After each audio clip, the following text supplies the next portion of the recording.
사람의 얼굴에는 모든 것이 숨겨져 있다고 하는데요. 중년부터 말년까지 모든 것이 외모를 보면 알 수 있다고 합니다. 여러분은 관상이나 사주를 얼마나 믿으시나요? 아니면 운명이 있다고 생각하시나요?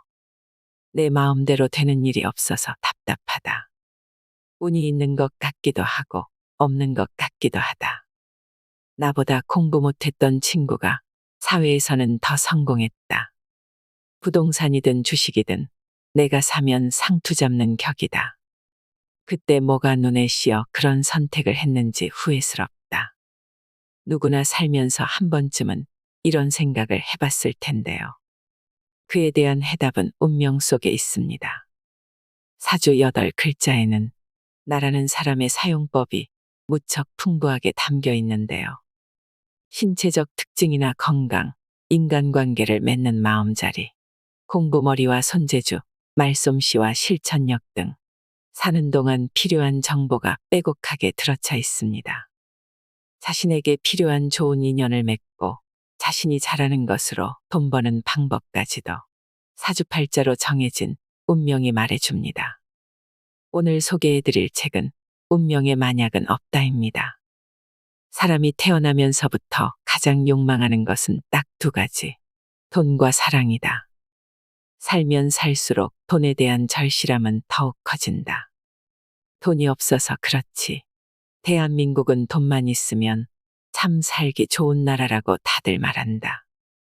더불었듯이 잘 맞는 친구와 동료, 가족까지 있으면 더 바랄 것 없는 행복한 인생이라 할 만하다. 돈과 사랑, 우리는 이 두 가지를 얻기 위해 평생 이를 악물고 살아간다. 그런데 너무 공평하지 않다. 하는 일마다 잘 되어 돈 걱정 없이 사는 사람이 있는가 하면 끊임없이 열심히 도전하지만 결과가 처참한 사람도 있다. 왜 이럴까? 왜 저 친구는 잘 나가고 나는 이 모양일까? 지독하게 운이 없는 걸까? 사주 명리학에 눈을 뜨면 자신의 실천 행동력이 어디에서 오는지 보인다. 운명을 맹신하면 어리석은 사람이 되고, 거부하면 거만한 사람이 되며, 참고하면 현명한 사람이 될 수 있다. 맹신하거나 거부할 게 아니라 내게 필요한 정보를 하나 더 얻었다고 생각하면 절망에 빠지거나 삶을 포기하려는 순간에도 희망이 보인다. 이것이 사주 명리를 알아야 하는 이유이다. 부부. 내 눈에 든 들보는 안 보이고 남의 눈에 든 티끌만 탓한다. 정해진 운명을 알면 원망하는 마음이 안 생긴다. 고통은 어떤 것을 거머쥘 수 있다는 욕심 때문에 생긴다. 자신의 정해진 몫이 아닌 걸 탐내는 마음이 스스로 고통스럽게 한다. 배우자가 바람 피우는 것도 내 운명입니까? 배우자의 외도는 배우자의 운명이지만 그 배우자를 선택한 것은 본인의 운명이다. 왜 결혼했어요? 처음 만났을 때 운명인 줄 알았거든요. 놓치면 안 될 것 같아 제가 적극적으로 대시했어요. 그때는 운명이었는데 지금은 운명이 아닙니까? 운명인 줄 알았는데 오히려 악연이 아니고서야 이렇게 제 속을 썩일 수가 있어요. 제가 이 사람과 끝까지 살아야 해요. 그녀의 말 속에 답이 있다. 악연도 운명이다. 여성의 사주에서 배우자 자리에 이성을 나타내는 관이 없거나 관이 겁재와 합하면 남편을 빼앗기는 경우가 있다. 이러한 이치를 알면 원망이 줄어든다. 왜 그런 행동을 하는지 이해하면 지혜로 마음을 다스리게 되는 것이다. 부부의 연을 맺는 데 있어 음양의 이치보다 강한 작용이 없다. 관이 없는 여성이 결혼하기 위해 얼마나 큰 용기를 내었겠나. 운명으로 믿고 결혼까지 결심한 그 마음을 왜 잊어버렸는가. 인연을 맺음의 음양은 서로의 채움으로 소멸된다. 궁합을 안 보고 결혼해도 헤어질 확률 반. 궁합을 보고 결혼해도 헤어질 확률이 반이다. 운명에서는 헤어질 사람은 헤어지도록 설계되었다는 뜻이다. 좋은 사람과 나와 잘 맞는 사람과는 전혀 다른 의미이다. 또한 내게 좋은 사람임에는 분명하지만 내 인연이 아닌 사람도 있다. 사회적으로 인정받고 훌륭한 인격이라고 소문이 자자해도 본인 가족에게는 괴팍하게 구는 사람이 있다. 그 사람은 이중인격자인가? 겉과 속이 다른 사람인가? 저 사람은 다 좋은데 툭하면 소리를 질러. 저 사람은 다 좋은데 자기 실수를 인정하네. 저 사람은 다 좋은데 돈을 너무 아껴 등등. 부부가 느끼는 단점은 다른 관계보다 상대적으로 더 크게 다가온다. 이런 기분에 대한 서로의 이해가 없으면 점점 갈등의 골이 깊어질 수밖에 없다. 사주명리의 오행과 육친은 상대방이 가진 본질적 기운을 의미한다. 왜 남편이 돈에 그렇게 인색한지, 왜 아내는 그토록 잔소리가 끊이지 않는지 알고 나면 잔소리도 흘려듣는 여유가 생기고 아끼는 데에도 보람을 느낄 수 있다. 명리 공부는 수행과 같다. 자신 안에서 용솟음치는 욕망을 제어하는 건 마음뿐이다. 불교에서도 끊임없이 마음 다스리는 법을 강조하는 것은 그것만이 자기 운명에 순응하는 길이기 때문이다. 마음을 공부하고 다스리는 이치와 방법이 명리에 있으므로 운명을 안다 해도 겁먹거나 흥분할 까닭이 없다. 동시에 부모 원망, 시대 원망, 환경 원망 등등 남을 원망하고 탓하는 마음을 가지지 않아야 한다. 왜냐하면 뿌리가 나이기 때문이다. 기륭화복을 보면 길과 흉이, 화와 복이 같이 있다. 귀천도 마찬가지다. 다 한 뿌리에서 나왔기 때문에 현재 길하다 해도 뒷면에는 흉이 있다. 밤이 있고 낮이 있는 것과 같은 이치다. 운명을 알면 궁극적으로는 자신을 깨닫기에 이른다. 친구나 동료, 싸우는 사람하고만 싸우게 되는 이유.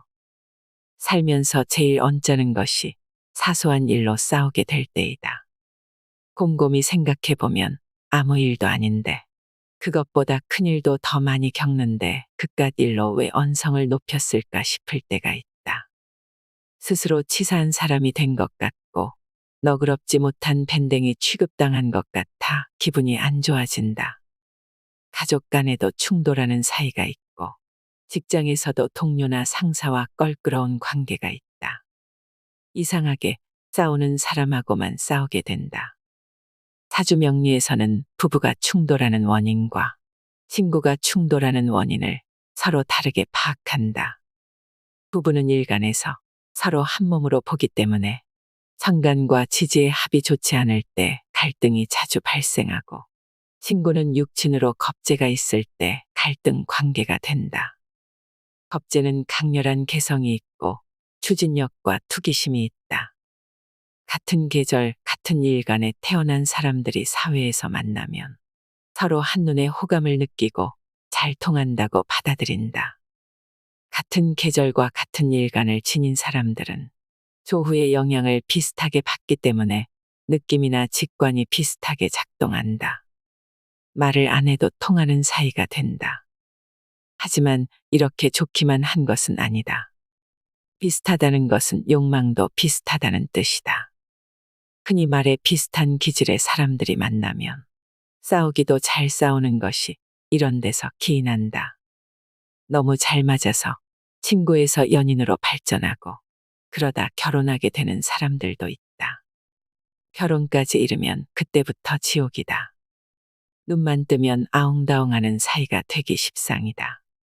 부부와 친구는 서로 다른 조후의 조화가 이뤄져야 갈등을 잠재울 수 있기 때문이다. 그러면 친구는 어떻게 사귀어야 할까? 친구라 함은 어릴 때부터 학교나 동네에서 같이 자라온 사이여서 사주 명리를 보고 사귀는 것도 아니다. 사회에서 만나는 친구도 나와 갈등 관계인지 서로 돕는 관계인지 미리 알고 사귈 수 있는 것도 아니다. 관상에서도 심상이 제일이라 했듯이 중요한 것은 마음이다.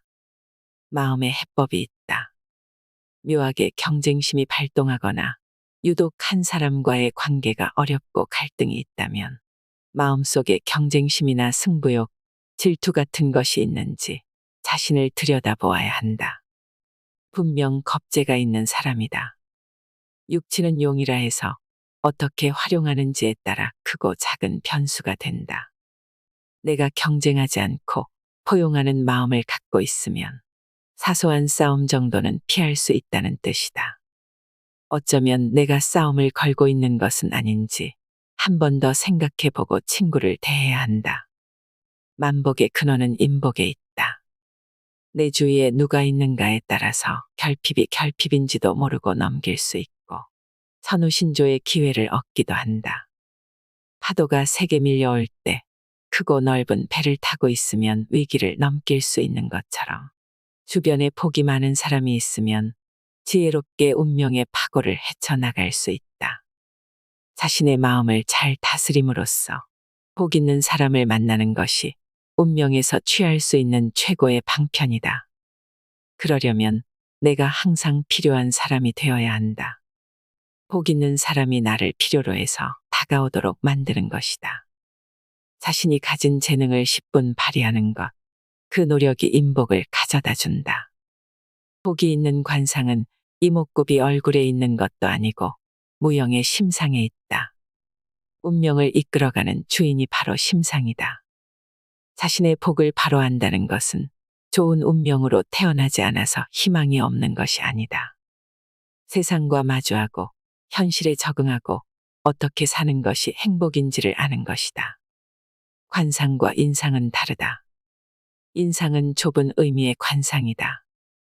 얼굴만 보는 인물 감정이라서 기초 분야에 해당한다. 미간을 찌푸리면 인상 쓰지 마라 하지 관상 쓰지 마라 하지 않는다. 관상을 얼굴의 전반적인 느낌을 해석하는 것이라 얼굴 경영이라는 말을 쓰는 분도 있다. 역술 경영, 얼굴 경영, 사주 경영 등 온갖 분야의 경영이라고 붙이는 것은 이 시대가 물질 시대로 돈의 영향력 아래에 우리가 살고 있다는 것을 여실히 증명하는 것이 아닌가 싶다. 인상은 이미지 메이킹도 가능하고 섭취하는 영양소와 기분에 따라 달라 보이기도 한다. 보는 사람에 따라 느끼는 바가 다양하게 나타나는 게 인상이다. 인상의 인은 사람인 또는 도장인을 쓰고 상은 서로 상 또는 코끼리 상자를 쓴다. 도장 인자를 쓰는 이유는 도장처럼 누구나 이목구비가 정해진 자리에 있기 때문이다. 인상에서는 예쁘게 생겼다, 무섭게 생겼다, 곱게 생겼다 등으로 표현되는 이목구비의 균형을 본다. 도장을 새길 때 글자 간의 균형을 맞추듯 얼굴의 균형이 잘 맞으면 인상이 좋아 보인다는 뜻이다. 더해서 볼 관자를 쓰면 인상의 균형의 조화가 더해진다. 인상이 보이는 것이라면 관상은 드러나는 것이라고 할 수 있다. 관상은 감추려고 해도 감출 수 없는 본성이다. 관상은 인상과 달리 몸의 모든 것을 다 본다. 얼굴뿐만 아니라 걸음걸이, 먹는 모습, 음성, 낯빛, 심지어 대소변 보는 모습 등등. 한 사람의 몸에서 볼 수 있는 모든 것의 조화를 본다. 균형은 누구나 보고 배울 수 있지만 조화는 가르치기도 배우기도 힘들다. 상담하는 사람들은 사주명리에서 직관이 필요하듯이 관상에서 조화를 잃는 능력이 필요하다. 앞서 말한 것처럼 음양오행은 항상 존재하는데 인간의 능력으로는 칼로 무 자르듯이 구별할 수 없고 대체적으로 큰 특징을 잡아낼 수 있을 뿐이다.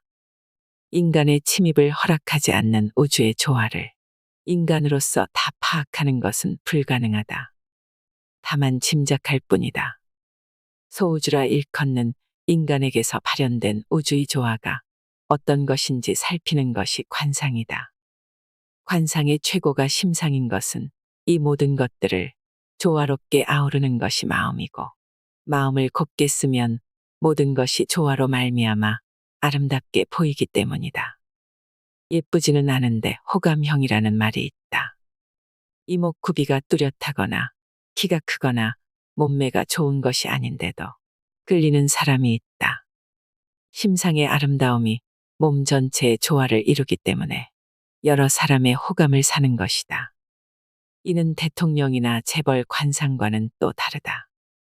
대통령이나 재벌 같은 인물은 세인들의 호불호마저 뛰어넘는 타고난 운명이 있고 그 운명이 관상에 드러난다. 인상은 평면, 관상은 입체를 본다. 관상을 본다고 하지만 대부분 인상을 보는 것에 그치는 것은 인상이 관상의 기초이기 때문이다. 날랜 사람을 보고 족제비 같이 생겼다라고 보는 것은 단순하게 평면의 인상만 보는 것이다. 동물에 빗대어 감정하는 동물 관상학이라는 분야도 있다. 관상은 인상과 함께 수상, 족상, 태읍, 음상, 심상 등을 더해 균형을 넘어서는 조화를 본다. 균형이 무너진 상이라도 마음은 그 반대일 수 있기 때문이다. 균형적으로 빼어난 사기꾼들은 호남형의 매너가 좋다. 그래야 남을 속일 수 있기 때문이다. 그런데 사람들은 그 마음을 읽을 수 없으니 사기꾼에게 당한다. 반대로 외모는 악해 보이더라도 마음속은 천사라 할 만큼 선할 수 있다. 균형만 봤을 때 생기는 오류이다. 관상 또한 개체이기 때문에 각자에게만 해당하므로 제대로 사주 명리를 보려면 개체의 조화를 봐야 한다. 그래야 각 개체가 사주와 관상이 합쳐진 완전한 운명이 된다. 얼굴은 자연의 법칙 그대로 연결된다. 자연에는 기륭이 없는데 자연을 그대로 닮았다고 하는 사람의 몸에는 마음이 들어가 기륭이 생긴다. 자연을 강조하는 이유는 자연 속에 들어가야 편안해지기 때문이다. 편안함은 행복을 추구하는 궁극적인 목적이다. 사람의 생김새는 자연과 같다. 산에 나무가 있는 것처럼 머리카락은 산천초목과 같다. 나무의 종류가 제각각이듯 사람의 머리카락도 모질, 길이, 숱, 색깔 모두 다르다. 그 중에서도 자연을 닮은 것이 가장 좋다. 사계절 속에서 변화하면서 본질은 변하지 않는 것이다. 인상학에서는 머리카락이 윤택하고 가늘고 등의 좋은 모양을 규정해 놓았다. 틀린 말은 아니지만 평면적으로 반 정도만 맞는 말이다. 자연과 닮은 것이 좋다는 말은 다시 말해 내 몸과 조화가 잘 맞아야 한다는 의미다. 산에 어울리는 나무가 되어야 한다. 큰 산에는 큰 나무가, 작은 산에는 작은 나무가 자라는 것이 합당하다. 아무리 아름다운 머리카락이라도 신체와 전반적으로 잘 맞지 않으면 관상에서는 좋게 보지 않는다. 미용실에서 머리를 해보면 안다. 같은 미용사가 똑같이 하려 해도 머리카락마다 시술 결과는 모두 다르다. 자신을 아름답게 가꾸는 것도 자연의 조화이다. 강의 시간에 계속 질문하는 수강생이 있었다. 남편이랑 각방 쓰지요. 아니, 어떻게 하셨어요? 어떻게 알긴요. 머리를 안 감고 왔으니까 알지요. 실제 별거 하고 있다면서 신기해했다. 신기한 일이 아니다. 여성이든 남성이든 외모에 신경 쓰지 않는다는 것은 잘 보이고 싶은 상대가 없거나 사회생활을 하지 않는다는 뜻이기 때문에 충분히 유추가 가능한 일이다. 남성은 남성다운, 여성은 여성다운, 소년은 초년다운, 중년은 중년다운 외모가 자연의 이치에 위배되지 않는 것이다. 환갑이 지나 흰머리가 날 시기가 되었는데도 홀로 검은 머리를 유지하는 것 또한 좋아할 일이 아니다. 자연의 이치로는 단풍이 들지 않는 것과 같으니 자녀로부터 보호받지 못하고 경제적으로 안정되지 않아 돈을 벌어야 한다는 의미이다. 나이보다 젊다는 것은 사회생활을 끊임없이 한다는 뜻이고 곧 중년의 삶이 고단할 수도 있음을 나타낸다. 가을은 빨리 와도 늦게 와도 문제이다. 관상에서 가장 중요한 것은 음성과 눈빛이다. 복은 타고나는 것이고 운은 복에 따라 오는 것이라. 얼굴에서 복을 보는 것도 운명 파악의 한 부분이다. 음성과 눈빛이 관상의 주인이고 나머지는 머슴이라고 해도 과언이 아니다. 다른 부분이 조금씩 틀어져 있어도 음성과 눈빛이 올바르면 감안해서 보아야 한다. 유형을 보고 무형의 길을 파악해야 하니 관상은 책을 보고 공부하는 사주명리보다 배우는 걸음이 더 무겁고 더디다. 많은 사람을 임상하고 시간이 흘러 자기 안의 이론이 정립되어야 비로소 타인의 얼굴을 감정할 만한 실력이 생기는 것이다. 단순히 책으로 공부해서는 관상을 알 수 없다. 책에 맞는 내용도 있지만 본질을 보는 방법은 아니다. 교재는 그저 기본을 익히기 위한 연습장이라고 생각하고 공부를 시작해야 한다.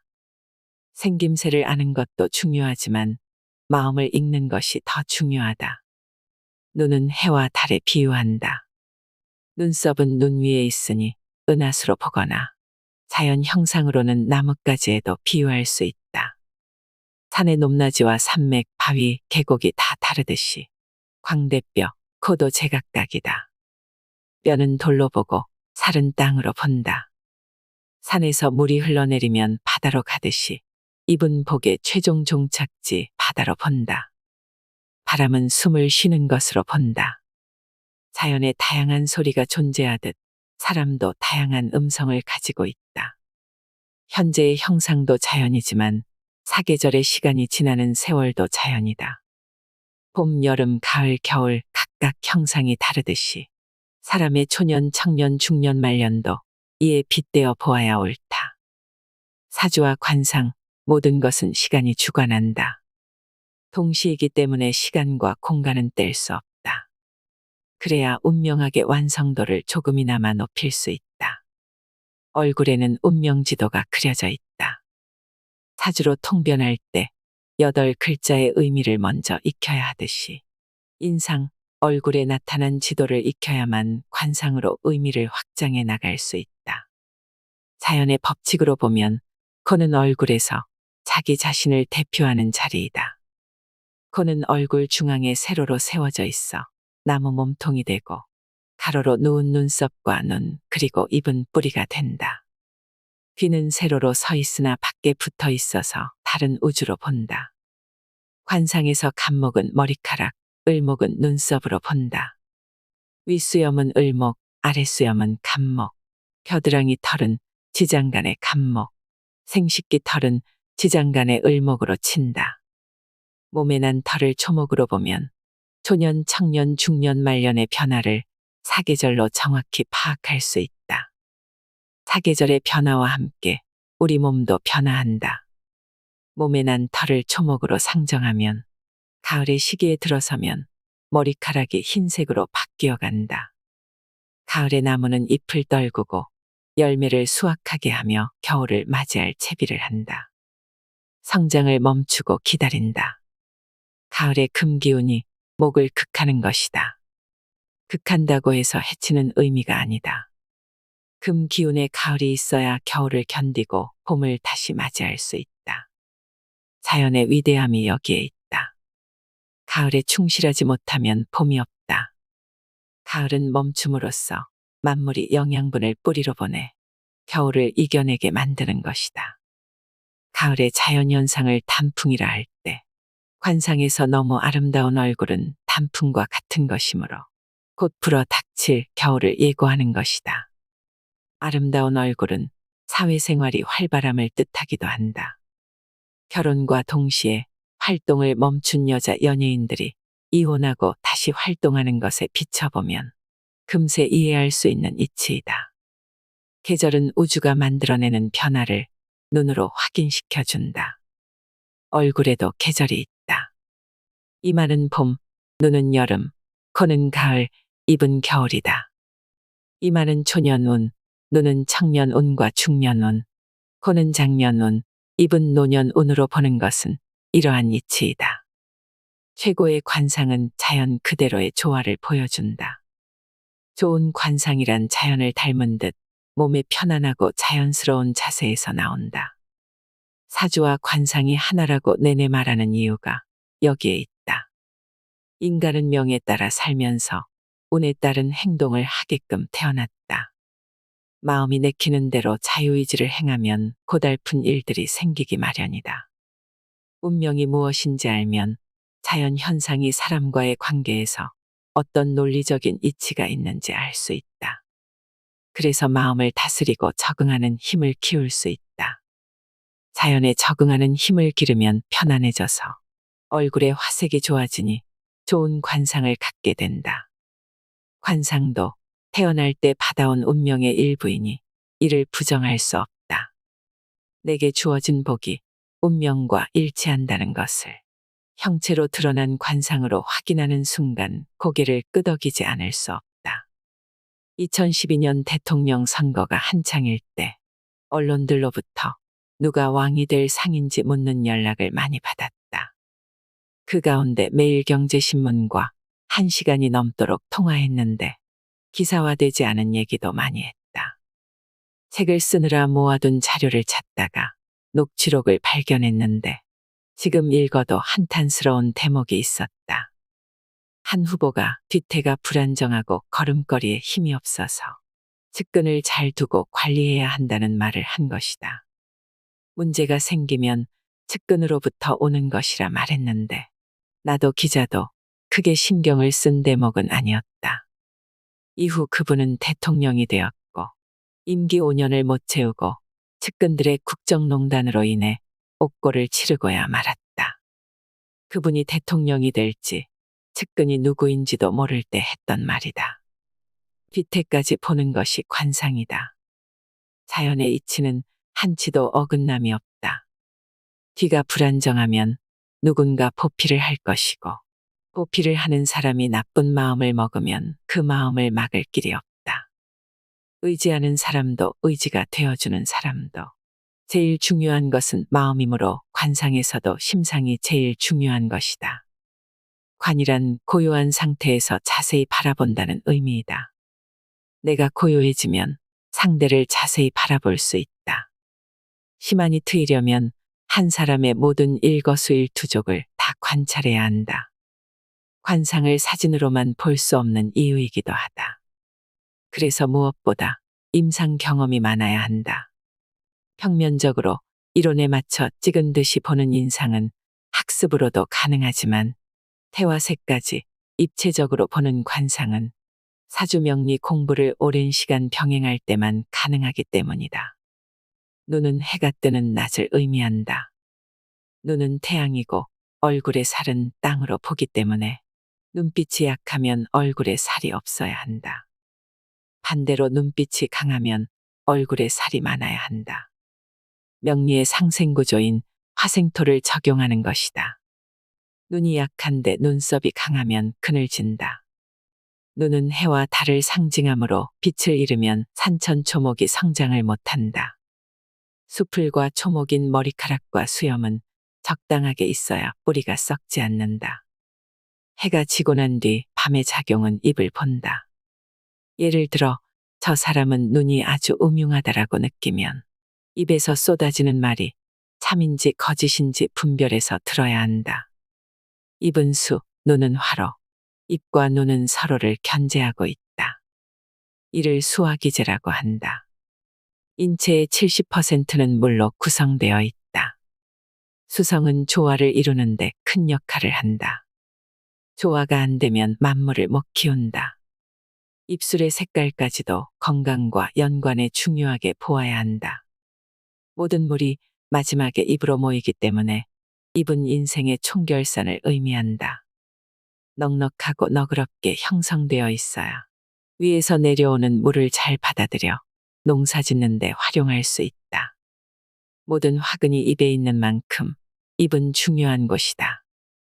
입술, 잇몸, 치아, 혀를 살피되 입에서 나오는 말을 잘 들어봐야 한다. 입 모양이 험악하게 생겨도 말씨가 아름답고 예절을 갖춰 말하면 좋은 입을 가졌다고 한다. 모양에 속으면 안 된다. 얼굴만 살피는 인상은 턱을 땅으로 보지만 관상에서는 발까지 포함하여 족상을 보기도 한다. 발은 지기와 관련돼 있어 미치는 영향이 막대하다. 그래서 손발을 소중히 여겨야 한다. 관상에서 중요하게 보는 부분이며 바른 살이 있어 두툼해야 좋다. 족상도 음양을 구분한다. 여자와 남자의 발은 크기에서 차이가 나는데 여자 발이 체구에 비해 크면 음양이 바뀐 것이다. 머리는 하늘의 형상이므로 높고 둥글어야 한다. 이마는 복을 불러들이는 하늘의 창고이다. 머리 두, 이마액, 머리와 이마는 하늘을 닮아서 원방형이어야 한다. 둥글면서 도톰하게 솟은 환한 이마는 좋은 이마이다. 하늘은 우주에서 처음 연결되는 곳이라 조상복이 앉아 있다. 몸 전체를 볼 때는 머리를 하늘로 보고 얼굴만 다룰 때는 이마를 하늘로 본다. 관상은 농사를 짓는 것과 비교해서 생각해야 한다. 평생 농사를 짓는 기운이 얼굴에 얼마나 드러나는지 살피면 틀리는 일이 적다. 결실을 맺는 과정에서 농사만큼 정확하고 틀림없는 이치가 드물다. 아무리 더워도 처서가 지나면 밤낮으로 선선한 바람이 불기 시작한다. 5월 농사꾼이 8월 신선이 된다는 말도 있다. 관상에서 복을 찾는 것은 자연의 이치를 찾아 평생의 결실을 어떻게 맺을지 유추하는 것이다. 땅은 얼굴이나 몸 전체의 살이라서 비옥한지 농작물을 못 키울 땅인지 생각해야 한다. 눈은 해와 달이라 밝은지 어떤 계절인지 살핌으로써 얼굴에 서려 있는 운명을 읽을 수 있다.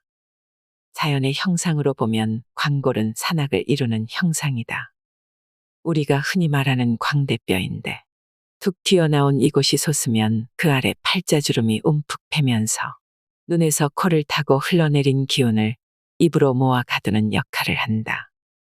눈은 해와 달의 형상이므로 밝은 빛이 나야 하고 코는 산악의 형상이어서 전체적으로 굵직하고 약간 높은 것이 좋다. 법령은 계곡이여 인중은 강이여 입은 바다이다. 턱과 살은 흙과 땅이여 몸속의 뼈는 금석이다. 귀는 남극과 북극의 물이여 머리카락과 수염과 털은 산천초목이다. 목소리는 우레와 번개와 벼락의 형상이다. 구구절절했으나 하나로 귀결된다. 조화로운 것이 최고의 관상이다. 얼굴 쌓인 방, 귀, 눈, 코, 입. 귀는 바깥에서 얼굴을 보호하니 객관적으로 초녀 눈에서 말려 눈까지의 일생을 일찍부터 암시하고 있다. 눈썹보다 높은 자리에 있으면 이상적이다. 눈은 검을수록 좋은데 맑고 빛이 있어야 한다. 눈은 만물을 비추는 거울이라 모양이 가늘고 긴 듯 길수록 좋다. 코는 얼굴 한복판에 솟아 얼굴의 조화와 여백을 채우는 기둥 역할을 한다. 코는 자기 자신의 중심축으로 자존감, 기량, 위상, 긍지 등을 대변한다. 코에 붙은 살은 재물을 의미하며 풍성할수록 재복이 쌓인다. 입은 입술과 치아, 혀로 구분된다. 입술의 색깔은 주사처럼 붉고 치아는 백옥같이 희고 입을 오므리면 작게 보이고 벌리면 크게 보이는 사람은 만년의 복록이 많을 상이다. 입의 크기는 주로 생활력의 강도나 성격의 음양을 나타낸다. 귀가 얼굴 뒤에 서 있는 의미를 보자. 음양의 이치로 귀를 살피면 왼쪽 귀는 낮, 오른쪽 귀는 밤을 나타낸다. 낮의 소리는 양이고 밤의 소리는 음이다. 나쁜 소리는 역과에 걸러서 듣고 좋은 소리는 살펴서 들으라는 뜻에서 음양을 구분하여 귀는 두 개인 것이다. 귀가 입보다 높이 있는 것은 내 말보다는 남의 말을 더 존중하라는 것이고 눈과 입은 열고 닫을 수 있지만 귀는 항상 열려 있으니 남의 말을 잘 들으라는 이치이다. 좋은 귀는 두껍고 귓바퀴 윤곽이 뚜렷하고 귀 윤곽 안가운데 물렁뼈인 연골 조직이 반듯하다. 귓불이 늘어진 듯 도톰하면 학문과 관직에 오래 있고 턱이 무르익은 사람처럼 마음이 돈독하다. 귀는 큰데 코가 작으면 돈에 대한 근심이 떠나지 않는다. 코의 재산공과 자존감을 귀가 덮어버리기 때문이다. 귀가 일생을 암시하고 있는 것은 귀의 모양을 통해 유전, 재운, 체질에서 비롯한 건강, 성격, 식성 등을 다 살펴볼 수 있기 때문이다. 귀의 모양은 흡사 아기가 엄마 자궁에서 거꾸로 누워있는 모습을 닮았다. 건강에서는 신장, 나이로 보면 유년 시절을 의미한다. 얼굴에 비해 귀가 크면 부모 복이 약하다. 눈까지 불길하면 고아상에 가깝다. 유심히 관찰하면 얼굴은 잘생겼어도 귀가 기형인 사람들이 제법 많다. 초년의 가정환경이 불우했거나 마음고생을 읽을 수 있는 대목이다. 작은 귀라 하더라도 귓불의 살이 두껍고 단단하고 윤곽이 분명하면 크고 좋은 귀로 본다. 귀를 성형하는 사람은 많지 않다. 있는 그대로 드러내기 때문에 과장이나 가장이 없다. 거칠애가 안 되는 신체 부위가 귀이다. 생김새가 다소 일그러져도 밝고 깨끗하면 좋은 귀이다. 열린 자세로 상대방에게 귀 기울이는 사람이라면 응당 윤기가 있고 막다. 유형의 귀 생김새가 불완전하면 무형의 듣는 귀를 더 열면 된다. 눈은 글자 없는 마음의 사전이다. 스쳐가는 눈빛에도 상대의 마음을 엿볼 수 있다.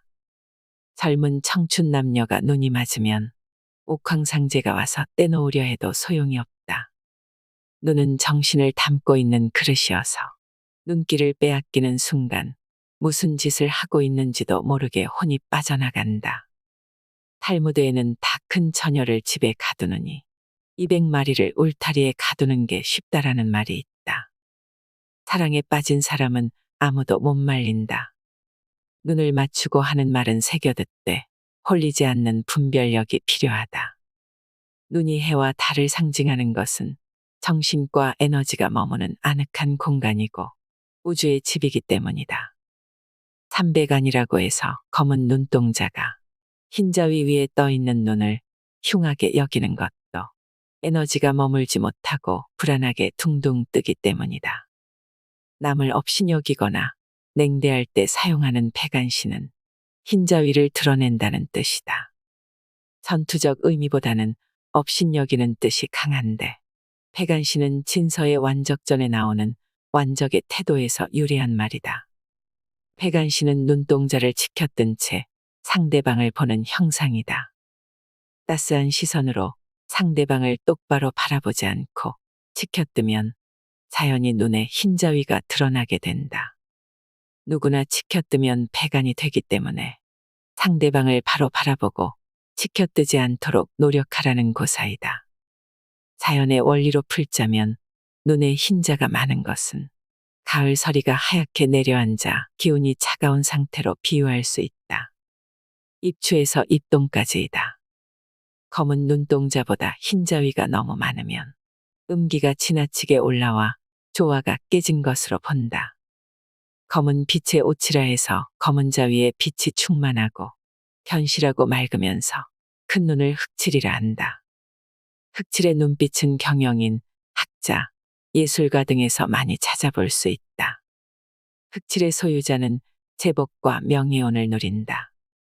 눈이 흐르는 강물처럼 길고 적당하게 가늘고 깊으면서 눈동자의 검기가 칠을 바른 것 같고 점을 찍은 듯이 작은 것은 점칠이라 한다. 시대의 흐름과 물결에 부드럽게 올라타는 점칠은 무리에서 뛰어나 많은 사람을 통솔한다. 또한 점칠은 주변의 환경이나 조건이 나쁠 때 자신이 가진 최상의 역량을 발휘할 수 있다. 실패를 뒤집어 성공으로 이끄는데 기업가 정주영 회장과 이병철 회장이 점칠의 소유자이다. 100년에 한 번 나올까 말까한 천재로 알려진 재산 선생께서도 점칠을 지니셨다. 눈은 해와 달을 상징하기 때문에 밝고 빛나야 세상의 빛으로 쓰임이 생긴다. 눈동자가 초롱초롱하게 빛나는 사람을 기업에서 선호하는 이유도 이 때문이다. 눈의 생김새는 길게 흐르는 강물결에 비유해 적당히 가늘면서 길수록 좋다. 강물은 깊으면서 멀리 흘러가야 하기 때문이다. 눈은 정신적 보고로 선명하고 검을수록 좋은 눈이다. 마음에 근심이 있으면 눈의 탁함에서 드러난다. 마음의 즐거움을 찾아야 밝고 힘찬 눈빛을 유지할 수 있다. 코는 자기 자신의 존엄을 드러낸다. 자존감과 위상을 드러내는 코는 강하기만 하면 위선자가 되고 약하면 감상적인 사람이 되기 쉽다. 콧대가 높고 우뚝 솟으면 거만한 느낌을 주게 되고 납작하면 무기력한 사람으로 보인다. 코의 모양은 지나치게 커도 흠이고 모자라도 흠이다. 얼굴의 중심에 있는 코가 상하좌우 균형을 잡아야 조화로운 얼굴이 되기 때문이다.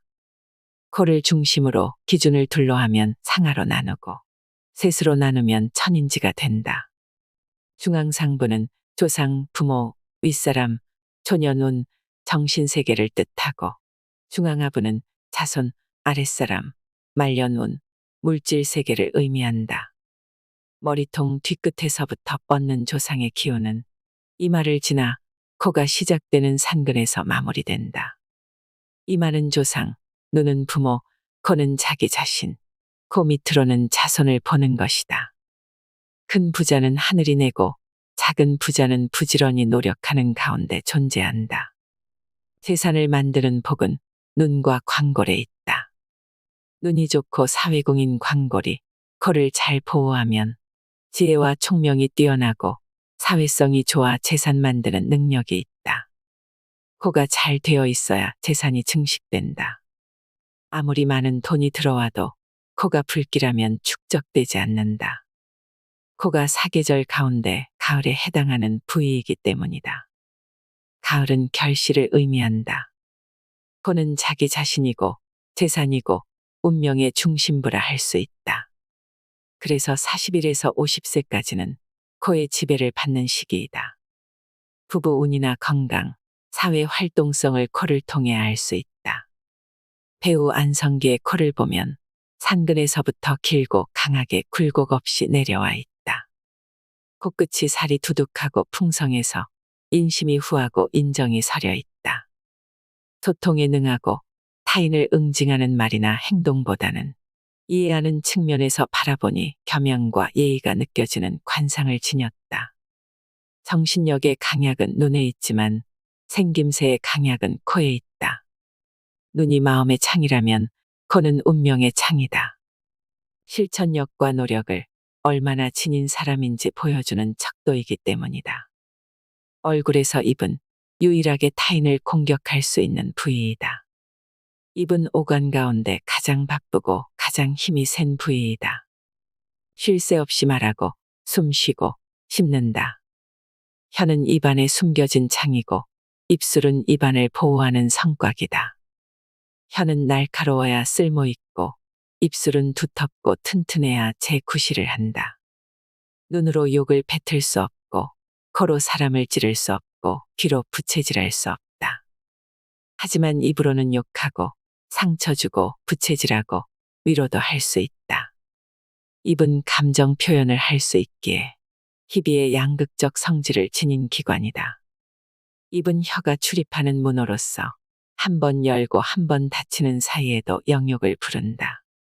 이미 뱉은 말은 엎질은 물과 같아서 주워 담지 못한다. 입은 만물의 조화를 일으키고 깨뜨리는 재주가 있어서 화복이 모두 입에서 일어난다고 해도 과언이 아니다. 입은 작은데 혀만 크면 융통성이 없어 발전하지 못한다. 입이 방정하고 입 끝에 윤곽이 뚜렷하고 입술이 얇지 않고 빛깔이 고운 사람은 애정운, 금전운, 건강운이 모두 양호하다. 입술이 두툼하면 애정과 재물이 내재되어 있어 의식이 풍족하다. 얇은 입술은 냉담하고 이해심이 부족해 타인에 대한 경계심이 있는 사람이다. 경우에 따라서 이해득실을 많이 따지기도 한다. 모든 부위가 그렇듯 입의 모양은 좌우가 비뚤어지지 않아야 한다. 말을 할 때 입술이 비뚤어지는 사람은 의식적으로 반듯하게 바로잡는 노력을 할 필요가 있다. 입이 심하게 틀어지면 부부궁뿐만 아니라 자손궁도 좋지 않다. 입의 길이는 눈의 1.5배를 가장 이상적으로 꼽는다. 입의 크기는 생활력의 강도나 성격의 음양을 나타낸다. 입이 큰 사람은 대체로 생활력이 강해 부양가족이 있고, 입이 작은 사람은 바람을 자꾸 불어넣으면 터지듯 문제를 안고 있다. 입과 입 주위는 인생을 총체적으로 평가하는 자리이다. 입과 입 주위의 모양은 서로 보완하는 사이이므로 인간관계와 기륭화복에 많은 영향을 미친다. 야무지고 단정하고 힘있게 보이며 좌우로 약간 올라간 듯한 배 모양을 좋은 상으로 친다. 꽉 다물어서 힘차게 보이고 입술 윤곽이 뚜렷하고 깨끗한 사람은 경제적으로 유복한 가정에서 출생하여 식복을 누린다. 입가에 주름이 많으면 말년에 자식들이 하는 일이 힘들고 이혼하는 자녀가 나오는 등 고통스러운 날을 보낼 수도 있다. 여러분, 운이 있는 사람은 운명이 알려주는 대로 최선을 다한다고 합니다. 그렇다면 우리는 어떻게 살아야 할까요? 사주는 사람만의 기운이 글자를 통해 드러난 기운을 유추하고, 관상은 몸 안의 오장육부가 겉으로 드러나 보이기 때문에 밖에서 안을 보게 되는 것이라고 합니다. 결국에는 고운 마음자리를 찾아야 운을 부를 수 있는 것이죠. 사람의 얼굴에는 모든 것이 숨겨져 있다고 합니다. 중년부터 말년까지 어떤 삶을 살아왔는지, 어떤 삶을 살아가고 있는지는 결국 외모를 통해 드러나게 됩니다. 오늘도 아름답게 나이 들어가는 당신이 참 소중합니다. 2024년 대운이 가득한 한 해 보내시길 바랍니다. 새해 복 많이 받으세요. 이상으로 인생의 품격이었습니다. 하루하루 당신의 품격이 더 빛나길 바랍니다.